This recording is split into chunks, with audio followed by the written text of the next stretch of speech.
कमल academic coach में आपका स्वागत है। जो टीचर्स की टीम हम लोगों ने बनाई है बहुत मेहनत कर रही है आपके बच्चों को पढ़ाने के लिए।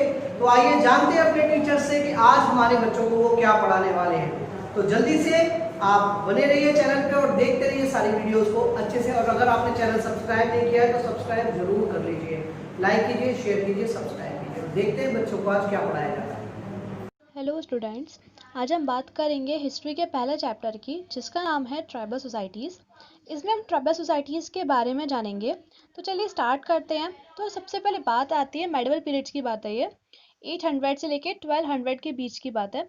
उस टाइम पर भी कास्ट सिस्टम हुआ करते थे, जो मेनली 4 मेन कास्ट होती थी, जो ब्राह्मण ने डिस्क्राइब कर रखी थी। सबसे पहले ब्राह्मण, जिनको काफ़ी ज़्यादा रिस्पेक्ट दी जाती थी, और वो जो छोटे छोटे पीजेंट्स और ट्रेडर्स से टैक्स कलेक्ट करते थे। फिर दूसरे नंबर पर आते हैं क्षत्रिय, जो बेसिकली काफ़ी ज़्यादा लग्जरी लाइफ जीते थे। और तीसरे नंबर पर आते हैं ट्रेडर्स और क्राफ्ट पर्सन्स, इनको भी काफ़ी सम्मान मिला हुआ था सोसाइटी में। फिर चौथे नंबर पर आते हैं शूद्र, जो मोस्टली उनके ऊपर टैक्स इम्पोज कर दिया जाता था। उन लोगों को संघ सोसाइटीज बहुत बुरी तरीके से बिहेव किया जाता था और उसको काफ़ी ज़्यादा लोअर कास्ट मानी जाती थी। अब बात आती है वुमेन्स की। वुमेन्स को काफ़ी ज़्यादा सम्मान नहीं मिलता था सोसाइटीज़ में। मतलब इनको सती कर दिया जाता था। मतलब इनके हस्बैंड की डेथ हो जाती थी तो इनको साथ में भी जला दिया जाता था जिंदा। और छोटी छोटी लड़कियों की शादी करवा दी जाती थी और इनको एजुकेशन भी नहीं दी जाती थी। लेकिन साउथ इंडिया में वहाँ वुमेन को काफ़ी सम्मान दिया जाता है, काफ़ी अच्छे से ट्रीट किया जाता है और एजुकेशन भी दी जाती है। अब बात आती है मुगल एम्पायर की, जो कि 1526 से 1707 तक का शासन था उनका। तो यहाँ पर भी हाई कास्ट और लो कास्ट का बहुत डिफरेंस किया जाता था। और यहाँ पर भी जो छोटे छोटे पीजेंट्स होते थे, किसान वगैरह, उनके ऊपर भी बहुत सारे टैक्स लगा दिए जाते थे। ऐसे ही जो वुमेन्स होती थी उनके ऊपर पर्दा सिस्टम चलाया गया और वहाँ पर भी जो छोटे लोग होते थे उनको भी बुरी तरह से ट्रीट किया जाता था। लेकिन जो मुसलमान थे वो बहुत लग्जरीज लाइफ जीते थे। अब इब्न बटूता थे, मतलब फॉरेन ट्रेवल, उसके अकॉर्डिंग जो मुगल्स पीरियड थे वो 4 मेन ग्रुप में डिवाइड थे। पहला aristocracy, second priest, third town people and fourth peasants. और जो पीजेंट्स थे उनको काफ़ी ज़्यादा हार्डवर्क करना पड़ता था। अब बात है कुछ और सोसाइटीज़ के बारे में, जो फॉरेस्ट में, हिल्स में और डेजर्ट्स में रहा करती थी। तो वो लोग कुछ रूल्स फॉलो नहीं करते थे जो भी ब्राह्मणों ने बना रखे थे, ना ही वो क्लासेस में डिवाइड थे। तो इन सोसाइटीज़ को बोला जाता था ट्राइबल सोसाइटीज़ और ट्राइब्स। ये लोग अपने जीवन को चलाने के लिए हंटिंग किया करते थे, गैदरिंग करते थे और कुछ एक से दूसरी जगह ट्रैवल किया करते थे। अब बात आती है अलग अलग ट्राइब्स की, कि वो लोग कहाँ रहते थे। तो सबसे पहले बात आती है पंजाब की खोखर ट्राइब की। वो 13 और 14 सेंचुरी में काफ़ी पावरफुल ट्राइब थी, बहुत इन्फ्लुएंशियल ट्राइब थी। देन उसके बाद गखर ट्राइब आई। तो जो गखर ट्राइब के चीफ थे कमल खान गखर, वो अकबर के मनसबदार बने। ऐसे ही और भी अदर पावरफुल ट्राइब्स थी, जैसे कि लंगास एंड अरगुन्स, जो कि मुल्तान और सिंध में पाई जाती थी। बलोचीज थी, वो नॉर्थ वेस्ट में पाई जाती थी। नाग्स अहोम्स जो थी वो नॉर्थ ईस्ट में पाई जाती थी। चैरोस बिहार में और झारखंड में। गौंड्स थी वो छत्तीसगढ़ में और मध्य प्रदेश में। और भील्स थी वो राजस्थान में और मध्य प्रदेश में। अब बात आती है नोमाड्स और इटिनेरेंट ग्रुप्स की, कि वो लोग क्या थे और क्या करते थे। और जो नोमाड्स थे वो पेस्ट्रोलेट्स थे। पेस्ट्रोलेट्स मतलब जो एनिमल के प्रोडक्ट पे रहते थे, मतलब मिल्क हो गया, चीज़ हो गया, सिर्फ उन्हीं के प्रोडक्ट्स पे जिंदा रहते थे। और जो एनिमल्स के वूल, घी या जो भी प्रोडक्ट्स होते थे वो विलेजेस को बेचते थे और उनके बदले ग्रेन्स, क्लॉथ या यूटेंसिल्स, ये सब चीज़ मिलती थी। और ये जो गुड्स होते थे इनके पास, वो एनिमल्स पे लाद के एक जगह से दूसरी जगह पर जाते थे सोल्ड करने के लिए। तो जब ये लोग नोमाड जो थे वो एक जगह से दूसरी जगह पर जाते थे, इनको बंजारास बोलते थे। और और ये लोग रहने के लिए कारवान लगाते थे, जिसको हम टंडा बोलते थे। और जो सेंट्रल एशियन के ट्रेडर्स होते थे वो ड्राई फ्रूट्स और नट्स लेकर आते थे इंडिया, कैमल्स पे लाद के, और वो बंजारास को बेचते थे। और जो बंजारा होता था वो लोकल मार्केट्स में करते ब्लैक्स पे लाकर। फिर बात आती है एडिरेंट्स ग्रुप की। एडिरेंट्स ग्रुप जो कि क्राफ्ट पर्सन्स, पेडलर्स, एंटरटेनर्स, जो एक प्लेस से दूसरी प्लेस पे ट्रैवल करते थे ऑक्यूपेशंस के लिए। वो बेसिकली रोप से बनी हुई चीज़ें, स्ट्रॉ से बनी हुई चीज़ें उनको बनाते थे और वो सब चीज़ सेल करते थे। तो अब क्या हुआ, धीरे धीरे सोसाइटीज चेंज होने लग गई। पहले ट्राइबल सोसाइटीज में कोई कास्ट नहीं हुआ करती थी, लेकिन अब इनमें भी कास्ट आने लगी। तो अब क्या किया, ट्राइबल सोसाइटीज को वर्ण बेस्ड सोसाइटीज के साथ मिक्स कर दिया और नाम दे दिया उनको। और जो हुनास, चंडेलास, चालुक्यास और भी अदर पीढ़ियां जो थी वो क्षत्रिय में चेंज कर दी गई, जिनको हम राजपूत बोला गया।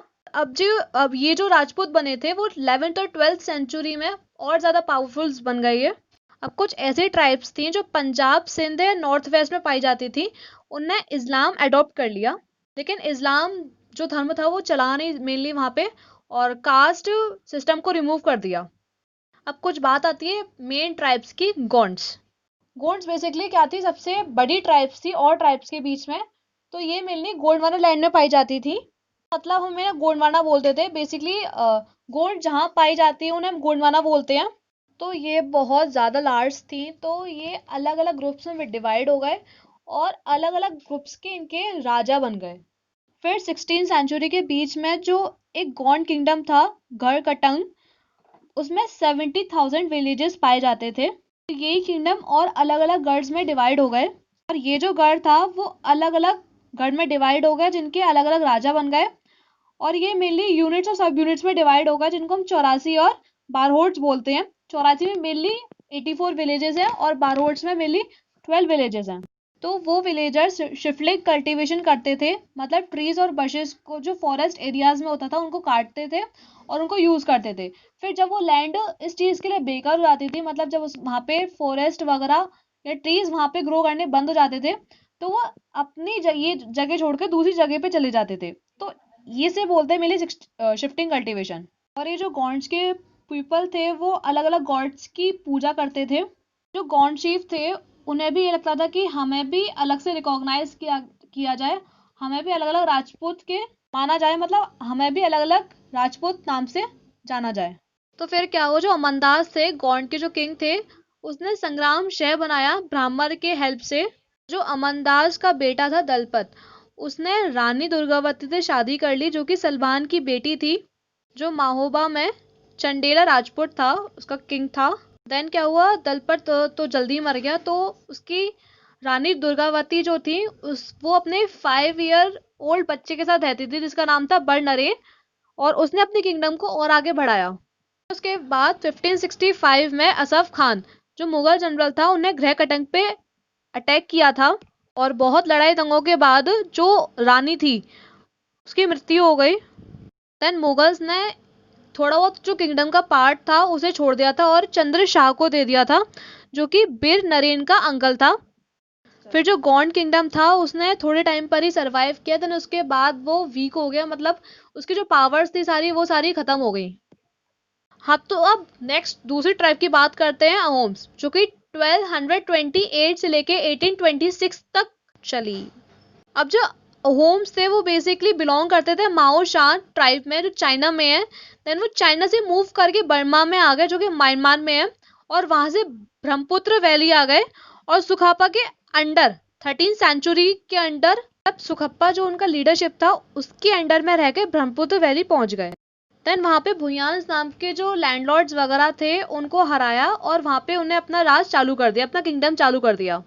फिर जो इस किंगडम का सबसे मेन रूलर था उसका नाम था सुहुनमुन, जो बाद में उसने अपना हिंदू नेम अडॉप्ट कर लिया था, जो कि था स्वर्ग नारायण। देन 16th सेंचुरी में इनके और अलग अलग किंगडम्स बनने लगे, जैसे कोच हाजो 1591 में बना था, और भी बहुत सारे ट्राइब्स है जो और बने।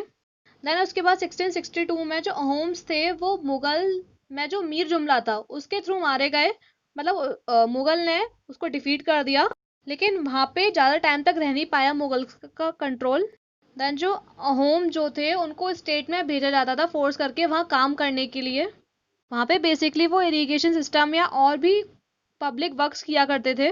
देन 17th सेंचुरी की मिड की बात है, जो अहोम्स थे वो बहुत कम होते चले गए। देन 18th सेंचुरी की मिड की बात है, बर्मीज जो थे उनने अहोम्स को हरा दिया था और उनकी जगह राज किया था। देन फिर ब्रिटिश ने बर्मीज को हरा दिया था, जिसको हम बोलते हैं first Anglo Burmese war. Then फिर बर्मीज के बाद ब्रिटिशर्स ने राज किया। फिर ऐसे ही जो वन बेस्ड सोसाइटीज थे और ट्राइबल सोसाइटीज थे वो बेसिकली इंटरेक्ट करते रहते थे और काफी सारे चेंज होते रहते थे। तो बेसिकली ये था इस चैप्टर में द ट्राइबल सोसाइटीज।